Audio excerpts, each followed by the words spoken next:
You know, these videos aren't for kids. If you aren't at least 18 or are easily offended, you should probably click off. We here at Dual-Wield accept no responsibility for your children.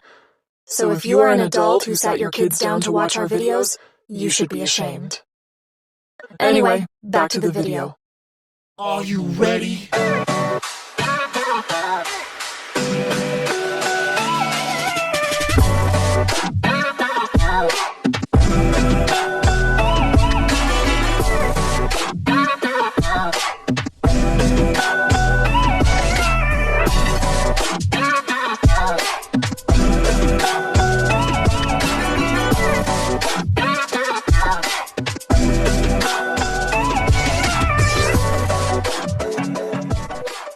Now please welcome the hosts of Dual-Wield Wednesday with Gita Almighty and Jen Drax. Take it away, guys.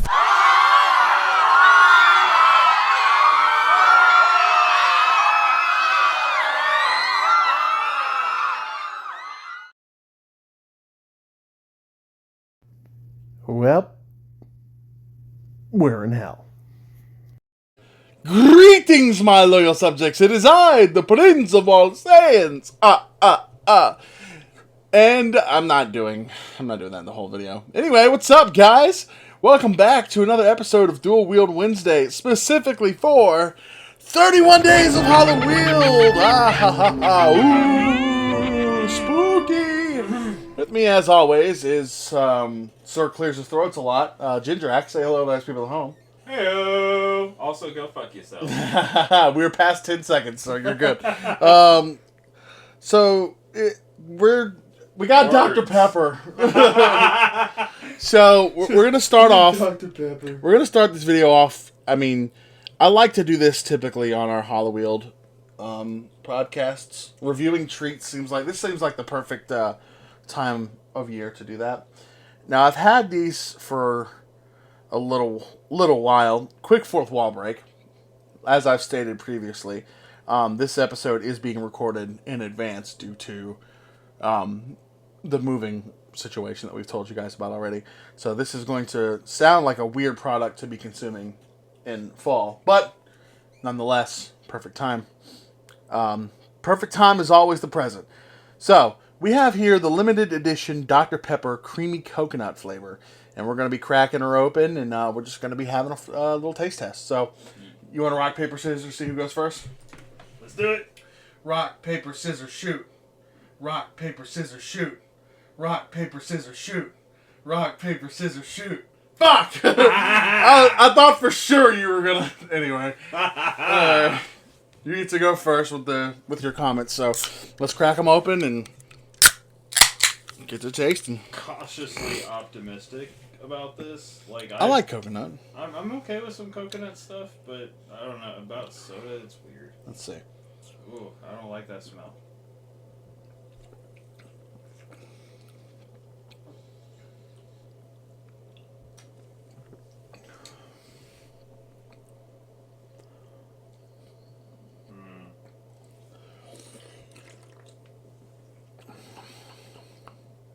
Huh.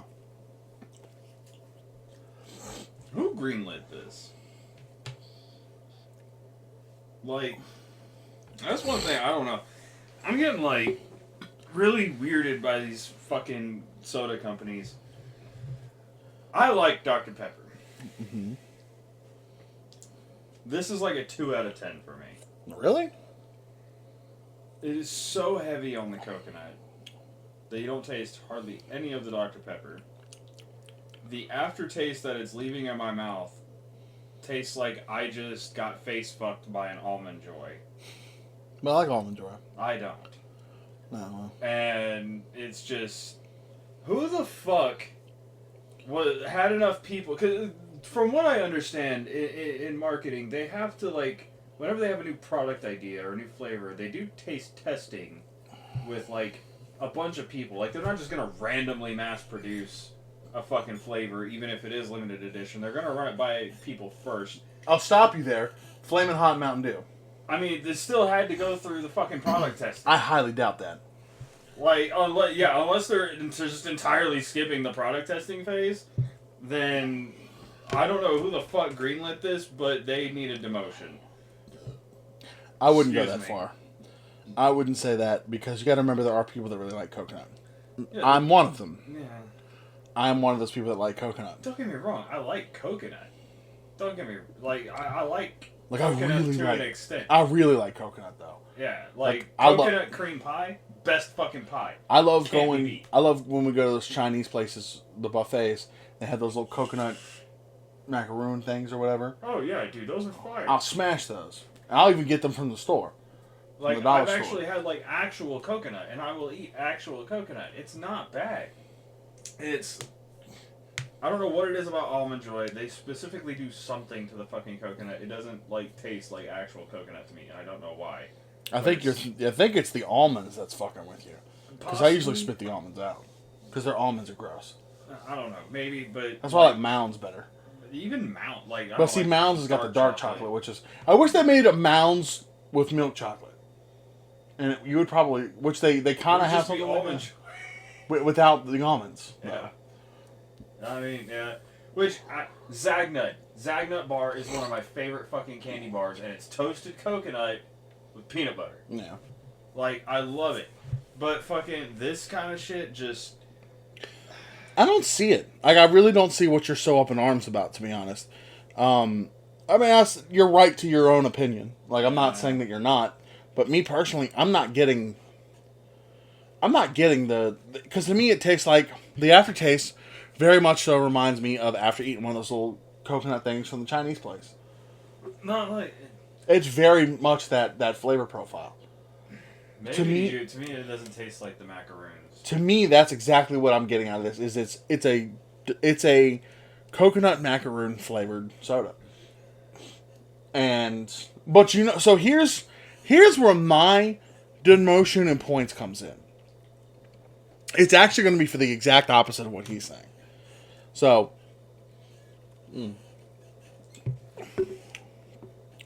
that taste, all Dr. Pepper. This is the weirdest drink I've ever drank in my life. Yeah, because this is definitely a one-time buy. I'll still drink this because I like both the flavors of Dr. Pepper and of coconut. The problem is, I'm not getting a combination. I will take a sip and I'll get all coconut. Then I'll take another sip and I'll get all Dr. Pepper. I have no idea what kind of pagan witchcraft is being done in this can to make me get two separate flavors at random when I take a sip. But I don't like it. I put a spell on you. Basically. I don't know why it's happening like that to me. I'm going to come back and try this again later and see if I still have that same problem with a different can or something. But, like, it scares me. Yeah. How I'm getting two separate flavors. They're not combined. They're separate somehow. I don't get that. It's really hard to explain, but... And like now, my aftertaste is Dr. Pepper. And not coconut. It's so weird. I don't know what's going on. But I wish there was some consistency in this. So I have to dock it points for the fact that, like, at all times, one flavor is overpowering the others. Yeah. Which one that is? It's kind of like the case. It's just, I don't know. For me, this is just a personal thing, I guess. It's just, I understand that there's people out there that like this stuff, right? I'm not entirely blind. I know that anybody that's worth their salt in business is going to do what they can in order to please more people so that they get more money. It's all about the money in the end. But for me, there's just entirely too much shit that people are trying to mix into things that it doesn't fucking belong. Coconut, to me, belongs as its own soda or not at all. Like, I can't think of any fucking mixture, personally, that is going to make coconut taste good. Just like gingerbread. You're not going to fucking make gingerbread taste good, especially in Mountain Dew. Pineapple? I mean, pineapple. I mean, there's pineapple soda. What I'm saying, pineapple and coconut. A pina colada soda. Yeah. I'm sure they fucking have that. That's what I'm saying. But that's, again, it's a specific drink already. You're not Ocean mixing... water. Another thing. Ocean water from, like, Sonic and shit? Yeah. Yeah, that's also just... Bleh. Like, I've never had the one... coconut drink. I've never had the one from I was like, Sonic, though, to be fair. I was like, you're kind of missing the point, though. Like, that's basically a straight coconut drink. When you get that, you are fully expecting just coconut flavoring. See, I've never had that one. I made this one at home. But we're not going to delve too far off topic. Yeah. I get what you're saying. I don't know. I feel like if there was any soda it was going to work with, Dr. Pepper would be it. Because they already got, what, like 23 different flavors or something like that? In one? Isn't that the thing with Dr. Pepper? Yeah, it's like 23 flavors in one, but it's mainly fucking cherry, let's be honest. The irony being that I actually like Dr. Pepper. And there's a cherry Dr. Pepper. Yeah, and there's a cherry Dr. Pepper. Yeah, but the science behind it. It's the same 23 flavors, they just put a little bit more of the cherry in it. It's the science behind it. But I don't know, man. If it was ever going to work with any soda, I think it would be Dr. Pepper. Maybe Coke. I blame strawberries and cream for this. Because it worked out so well, and now the people that are trying to put everything. But, I mean, that's the thing. If it's going to work with any soda, Dr. Pepper is top of the list of what you should try it with. You know, and again, maybe Coke. Like, maybe Coke. Coke kind of burned me anyway with that whole Starlight shit. Yeah, that thing was weird. It did not taste good. It tasted like I had inhaled smoke. Yeah. Like, which was so weird. It wasn't great. I refuse to try any of the any chip flavored soda can go fuck itself. Yeah, that's so dumb. But I mean, no company, and as much as I love them, no company is more egregious offenders of this shit to me than Mountain Dew. Usually Mountain Dew doesn't miss, though. I mean, no, Mountain Dew definitely has misses. But it's nowhere near as often as... Well, you know why? Because 9 times out of 10, or I'm sorry, out of all the flavors, let's say about 7 times out of 10, they're going and doing some sort of fruit. Yeah. Something that would actually make sense. Yeah, that's... mixed with a Mountain Dew soda. I'll give you that. Yeah, when they do anything other than fruit, it doesn't work. Right.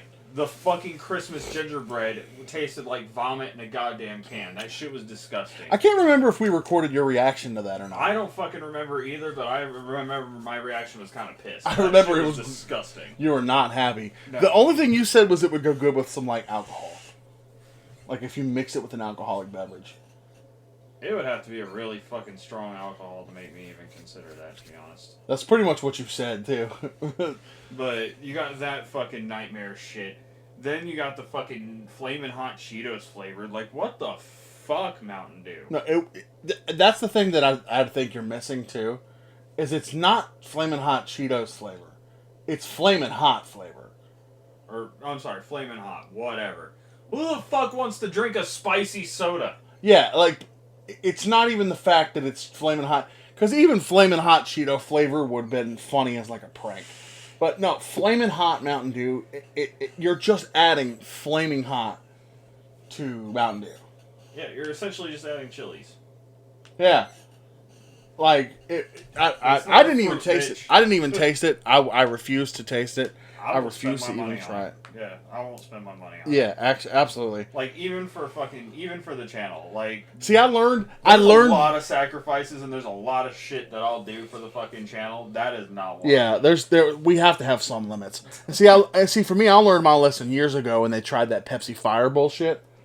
Oh my god. With their spicy sodas. They just added a bunch of fucking cinnamon to it. That was so ass, dude. It was disgusting. I tried it one time. I did too. I was like, this seems interesting, and no. I did too, because our vendor let us have one, because I was working at the gas station. And our vendor was like, you guys can like access these early. They're not supposed to be out yet, but like you'll probably have to ring them up and pay for them or whatever. And so we did, and yeah, I regretted that. Yeah. Like, because we weren't supposed to put them out on the shelves yet, but we could. They were still in our system, so we had to pay for them. But yeah, it was like it was the worst thing that worst soda I'd had up at to that point. Obviously, Gingerbread Dew takes that cake. But I genuinely think Mountain Dew typically, because you said they typically go with the fruit. Yeah, so Mountain Dew currently has my favorite soda. Purple Crack. Purple Crack. Mm-hmm. Mountain Dew Purple Thunder, only available at Circle K. But yeah, like it's absolutely my favorite Mountain Dew drink, and it's my favorite soda, and it's fucking amazing. When they make something with fruit, it like you can get if it's a fruity flavor they're adding, I don't even have to think twice about trying it because I know it's going to be good. Absolutely, it's going to be okay at best, or at worst. Like I think their worst fruit one was like the green apple one that they had. Or yeah, that one like was that. pretty mid, but I mean, but it still wasn't still good. Awful. Like, yeah, I could still drink it and be like, you know what, this is a decent little one-time purchase. I'm gonna get Voltage next time. Yeah. Now, when it comes to a more sweet, sugary flavor, like coconut, I think the best choice was to put it with Dr. Pepper. And like I said, maybe Coke. Maybe even Pepsi. Pepsi's already sweet enough. That's why I said Coke instead of Pepsi, because Pepsi is already sweet enough. And I don't think it would benefit from the coconut. I think it would just make it weird. At that point, you would just be drinking sugar. Would I try it if they came out with it? Absolutely, because I'm a Pepsi head. Well, I guess I should edit that out. But, yeah, but I think for what it could be is a fantastic idea. And I love coconut. And I love the taste of coconut that I get from this. My only issue is there's no mixture. It's weird. I can't understand. I literally can't wrap my head around why I'm not able to taste both. And I'm only able to taste one. If I had to give it a rating, I would say I'm going to give it a 6 out of 10. It would be much higher, in my opinion. It would probably be at least an 8 if I could get some more consistency out of this product. Maybe the batch was bad. Maybe this particular can was bad. Maybe there were still lingering effects on my tongue from the Smuckers I had earlier. The Uncrustables, that's what it was called earlier. I couldn't remember the name of it. The Smuckers. Yeah, from the Uncrustables I had earlier. Maybe that's upsetting, the balance or whatever. So I'm going to give it another shot. But, man, if there was just some sort of consistency with this for me, I would be a solid 8. 8.5 even for me, because I love coconut, and I think Dr. Pepper is fantastic. It's my... Ooh. If you tell me that cola's not on the menu for something for me to drink, I'm grabbing a Dr. Pepper. Or Dew, if they don't have Dr. Pepper. But typically I go cola, Dr. Pepper, Dew. And then if I'm really desperate, I'll switch to Sprite. Yeah, I mean... Which Sprite's still great. Yeah, I was going to say, you can't really go wrong with Sprite. Sprite needs to not... They just need to stick with fucking normal-ass lemon lime. I don't know, Sprite... I genuinely don't think Sprite has missed. Cranberry. I haven't had their cranberry. So I'll reserve my judgment on that. I'm not a fan of their mixes either. Like, have you not had their tropical mix? I haven't even really fucking... wanted to. Like, it just doesn't sound good to me. It's really good. The McDonald's one, at least. That's the only one I've had. I haven't had it in the bottles. Oh, yeah, see, I didn't even know McDonald's had that. Yeah, they have a specific... I don't even think they have it in bottles anymore. Or if they even ever did. But it's like a McDonald's flavor. Sprite Tropical Remix or something like that. It's pretty good. I mean, if it's a McDonald's exclusive, the next time I go there, I might try it. Because, McDonald's has the best Sprite in the game. Well, yeah. But... only when you get their fries. Yeah, no, the fries take it to that next level. Yeah. It's already good without the fries, But you get the fries with it. It's something about the salty and the bubbles, man. I don't know what it is. Which is funny. It's just like the fucking Wendy's fries were made for Frosty. Oh yeah, for sure. It's funny that they call it the tropical remix, and that reminds me of Sprite remix from back in the day. Yeah, I think that's pretty much why they named it that. Yeah, I remember. Anyway, we've gotten super off topic. Well, I guess we really get off topic, but we are delving now into our actual topic. We'll try to make this somewhat quick. So, I was thinking today a lot about, what is horror, really? Like, what makes something scary? What makes a horror movie good versus one that's bad? And I was going to run a couple of topics by you, and I wanted to see how you felt about what's an important key aspect of a horror to you. For me, the biggest key aspect of a horror film, especially, is the ability to not only suspend my disbelief, but make me believe that I'm actually in there with them and experiencing everything with the victims. It's a much more satisfying experience at the end of it. Because you actually, like, if you get the really, really good horror movies, where you can feel that, then it's absolutely terrifying. Now, it depends on, for me, what kind of mood you're in as far as watching horror movies, too. So, like, if I'm in the mood for a chuckle, but I still want horror, there's fucking genres for that. There's a whole bunch of different stuff, but as far as, like, the best horror movies for the mood it's anything that's going to make you believe that you're there or suspend your disbelief enough to actually terrify you. That's true. I'll 100% agree with that. It's that suspension of... Oh, Jesus Christ. I think I have messed up. I have. What'd you do? My audio there. Crap. Was messed up. No, the audio's fine. I just... I was up way too loud. I'm going to have to edit that in post. Say something? Something. Okay, cool. Because you were way quiet. Anyway. Yeah, no, I'll agree with that. I'll say that, for me, it's the believability. If what I'm looking at on screen is something that I could believe could happen to me when I leave the movie theater, or whatever, then you've already done the first part, at least. For me, it's a lot about atmosphere. It's the unnerve. It's the uncanny. For me, if it's like... It's all about atmosphere. Like, jump scares are startling. Jump scares are shocking. They'll get your heart running for a second. But they're not scary. Right? Yeah. Like, they're a cheap way to elicit raised blood pressure. But, like, you see somebody get, kidnapped in their car and held at gunpoint and then just, like, slaughtered and robbed and shit like that in a movie, and you're like, that could happen to me tonight. Yeah. Well, so here's a perfect example for me.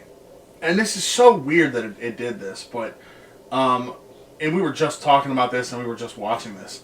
Go back to, shameless plug, go back to last year and look at my Winehouse.wad playthrough. That game was so uncanny and unconventionally horrifying. There was really nothing to be afraid of other than getting killed and having to reload and be embarrassed at how bad my aim was in that game. But outside of that, there was nothing to be afraid of. There wasn't really any jump scares. There wasn't really any monsters outside of your normal Doom fare. Yeah. But it was the atmosphere that game built. This constant, never-ending, like, sense of dread. And, like, there's something... There is something underneath all of this. There is something behind this that you're not seeing. And you're not alone. And it's a weird, psychologically... It's a draining atmosphere. And the crazy thing about it is... it never resorted to the jump scare tactic or the but like I said, there was never any like super like horror movie trope ass threat. It was just regular enemies that I could handle. Granted, by the end I was sick of it and I was very impatient. And that last fucking boss rush of like the million fucking enemies can go fuck itself. But it was very like psychologically horrifying to me. And the Shrek jump scare doesn't count because I just wasn't paying attention. Yeah. Like, he's there and I can see him if I look hard enough. I kind of jump scared myself in that instance, if I'm being perfectly honest. But still, fuck you, Shrek. But I think that's a perfect example of what... Because there were several times during that playthrough, I seriously considered turning the light on and taking a break. Because I was actually getting anxious and nervous and a little bit frightened. And because it's such an unsettling, unnerving experience. There's a sense of both loneliness and the fact that you aren't actually alone. You're being watched, you're being followed. It was just a very uncomfortable feeling. And that game was... I loved playing through that because it was a perfect example of that to me. Of that feeling. Don't get me wrong, there's also nothing wrong with a good popcorny, roller coaster ride of like a jump scare, like, kind of fest. Like that Mario game that I played that I got jump scared in.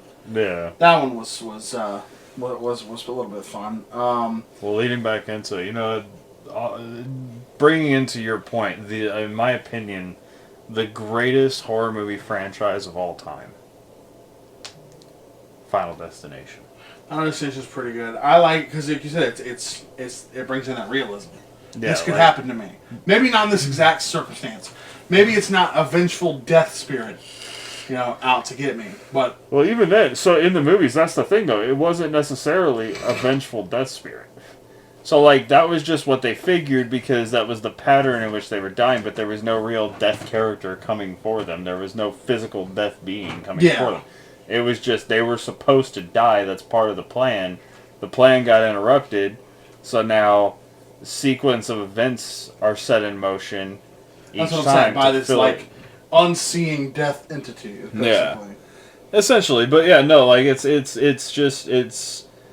I think that was the most terrifying thing about it, was there was no real physical enemy. Yeah, the threat was the concept of death. Yeah, it was just straight up, oh fuck, I'm gonna die. How is this gonna happen? I have to avoid death. And it's such a... God, it's such a good fucking franchise. That series of movies, I say it's the best for one reason, and one reason alone. It is the only series to traumatize an entire generation of people. Yeah.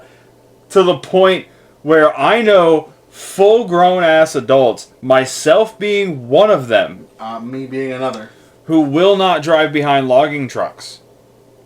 I don't like to go on roller coasters at all. I didn't like it before I saw that movie, and then it made it worse. Yeah. I don't like bridges. Never have. Now you see why. Mm-hmm. I don't like airplanes. Never have. Fucking wonder why. Yeah, that was a struggle, by the way. Yeah. No joke. I sat there like I have to, like, every time that we have to get, or every time I've ever had to get on an airplane, and because I watched Final Destination before I ever got on an airplane. Yeah. And so like every fucking time I have to sit there and I'm like, okay, don't freak out. Everything is normal. And then like, especially when we're landing and I see like, I'm sitting by the window and I see the parts of the fucking wing go like sliding up so that it can cause resistance and shit. Which makes me wonder why you chose that, by the way. I hate myself. I guess. As well. Like, I think it has something to do with if I'm gonna die, I at least want to be able to see it coming. You want to be able to face it head on. Yeah, like I have to be able to see it coming. I don't want to get caught off guard. This man was so bad. The first flight that we took, he had to hold my hand for a second. There's nothing, you know what, there's no shame in that. I'm not trying to shame him, but like, that's a testament to how bad Final Destination has messed him up. Yeah. That, and it's just anxiety, dude. I hate flying. I hate flying so much. I don't like it. I don't like the feeling of being in the air. I don't like the constant ear popping. I don't want to have to fucking chew gum every time. I don't like the fact that there's no internet unless you're paying $30 fucking for it. You're kind of just up in the air in a tin can for an hour or two, at least, with nothing else to do. Imagine a flight to like Australia. Yeah, I would rather not, actually. I would fucking die. Yeah, I think that like I said, it's no shame on him. It also doesn't help that, you know, think about it. You're in the air. If you're on the road, right, and you're driving down the interstate, and your car starts to break down, like, there's some things you can do to recover from that. Yeah. You're up in the air, the plane starts to fucking break down. Fuck are you gonna do about it? Die? I'll say grab your bend over, grab your ankles, and kiss your ass goodbye. Yeah, like at that point, what are you really gonna do if the plane stops working? Like, die is what you're gonna. That's what you're gonna do. Like, so I think that there is an inherent like fear built into us, but just because it's a logical response, and I think that somebody who hasn't flown before, you know, especially somebody who hasn't flown and has seen Final Destination in a post 9/11 society, also, you know, shit. It's understandable that you would have some reservations there. I had some reservations on my first flight, and then I ended up flying so damn much that it just doesn't affect me anymore. You know, I'm used to it by now because I flew all the time for work. But I couldn't fucking do it. I hate it. Yeah, but you're very right about Final Destination. It kind of brings that psychological element towards everything. Because, like you said, there is nothing to fight. Yeah, there's no ultimate big bad. It's the one thing that's going to get you in the end, regardless. Yeah, there's nothing to fight. You cannot run away from this forever. It is inevitably written into your DNA that the concept of death will get you in the end. Yeah, like nobody makes it out alive. Yeah. And I think that's kind of what it is it just like, it kind of puts a spotlight on that and exposes that. And what's the biggest fear of humanity? Death. Death, and the fear of the unknown after that. Mm-hmm. You know? I was like, honestly, it's not even death that's the biggest fear. It's the unknown afterwards. Yeah, what happens after? Because you could be the most religious person ever, and as soon as you're facing death, you don't know. Yeah. You don't know what's about to happen to you. You don't know what's on the other side. Do you just cease to exist? Are you actually going to be greeted by 40 naked virgins? Are you going to fucking meet, you know, Peter at the pearly gates and he's going to check the list and check it twice? You know? Are you going to fucking wake up in a field of wheat and then you're going to have to be judged by this big fucking hippo lady? Oh, and, you know, pull your heart out in front of this naked, hairless dog creature thing and have it weighed on a scale. Yeah. You know? Are you going to turn into a bumblebee and come back to life as a bumblebee? You know, what's gonna happen? Are you gonna end up in a rec room somewhere with a bunch of celebrities that have passed? Like, no one really knows what, like, are you going to go to Florida? Like, or as some cultures put it, hell. Actually, I don't know. I've always said that Florida's a portal to fucking hell where we are now, and yeah. Florida's God's waiting room. Yeah, no shit. That's what it is. What's old people? But yeah, so kudos on you for that brilliant observation. But I think we're actually going to cut it there because Yanni McSleeperson over here is about to pass out on me, and I think we're just going to cut the episode here. It's really all I wanted to talk about, but yeah, same. Like, it's just it's ultimate synopsis: Dr. Pepper bad, oof. Fucking Final Destination good, jump scare great bad. Episode, jump scare bad. Drink your Dr. Pepper. Don't be a coconut, and have a good flight. Oh, Shoot, that was great. Drink your water, don't be a dick, and have a nice day.